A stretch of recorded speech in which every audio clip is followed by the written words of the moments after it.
បទការប្រកួតបាល់ទាត់យុវជនអាយុក្រោម23ឆ្នាំលើកទី1ក្រោមប្រធានបទក្តីស្រមៃនិងទេពកោសល្យរបស់យុវជនខេត្តព្រះសីហនុនារសៀលថ្ងៃទី14ខែមិនិនាឆ្នាំ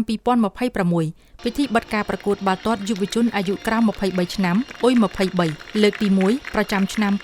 2026របស់ក្លឹបកីឡាមហាមិត្តត្រូវបានរៀបចំឡើងក្រោមអធិបតីភាពលោកសមុទ្រសុធិរិទ្ធអភិបាលរងខេត្តព្រះសីហនុតំណាងដ៏ខ្ពង់ខ្ពស់អាដាមម៉ាងស៊ីណេតអភិបាលនៃគណៈអភិបាលខេត្តព្រះសីហនុដើម្បីផ្ដល់កិត្តិយសនិងលើកទឹកចិត្តដល់យុវជនកីឡាករដែលបានចូលរួមប្រកួតការប្រកួតនេះត្រូវបានរៀបចំឡើងក្រោមប្រធានបទក្តីស្រមៃនិងទេពកោសល្យរបស់យុវជនខេត្តព្រះសីហនុដែលមានគោលបំណងសំខាន់ក្នុងការបណ្ដុះបណ្ដាលនិងអភិវឌ្ឍធនធានកីឡាយុវជនស្វែងរកកីឡាករមានសក្ដានុពលនិងបង្កើតឱកាសឲ្យយុវជនបង្ហាញទេពកោសល្យក្នុងវិស័យបាល់ទាត់កម្មវិធីនេះក៏មានគោលដៅជំរុញឲ្យយុវជនងាកមកលេងកីឡាដើម្បីសុខភាពសាមគ្គីភាពនិងជៀសឆ្ងាយពីគ្រឿងញៀនល្បែងស៊ីសងនិងអំពើអបាយមុខផ្សេងៗមានប្រសាសន៍នៅក្នុងពិធីបិទការប្រកួតលោកសមុទ្រសុធិរិទ្ធបានថ្លែងកោតសរសើរចំពោះក្លឹបកីឡាមហាមិត្តនិងគណៈកម្មការរៀបចំដែលបានខិតខំបង្កើតព្រឹត្តិការណ៍ប្រកួតនេះឡើងដែលជាចំណែកមួយសំខាន់ក្នុងការចូលរួមលើកស្ទួយនិងអភិវឌ្ឍវិស័យកីឡានៅក្នុងខេត្តព្រះសីហនុឲ្យកាន់តែរីកចម្រើនក្រោយការប្រកួតអស់រយៈពេល6សប្តាហ៍សរុប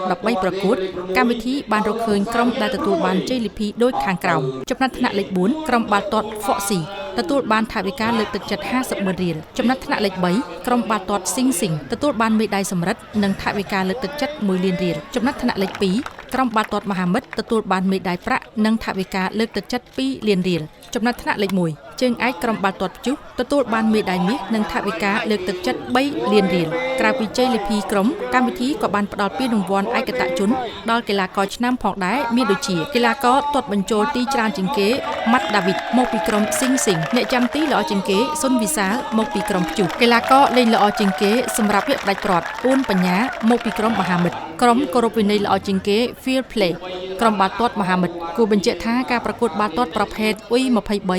គឺជាការប្រកួតសម្រាប់កីឡាករដែលមានអាយុក្រោម23ឆ្នាំដែលជាប្រភេទការប្រកួតសំខាន់មួយសម្រាប់អភិវឌ្ឍកីឡាវ័យក្មេងមុនឈានទៅកម្រិតជម្រើសខេត្តជាតិក៏ដូចជាអន្តរជាតិពិធីបិទការប្រកួតបានបញ្ចប់ទៅក្រោមបរិយាកាសរីករាយនិងស្និទ្ធស្នាលដោយមានការប្រគល់ពានរង្វាន់និងមេដាយជូនដល់ក្រុមដែលទទួលបានជ័យលាភីព្រមទាំងថតរូបអនុស្សាវរីយ៍ផងដែរ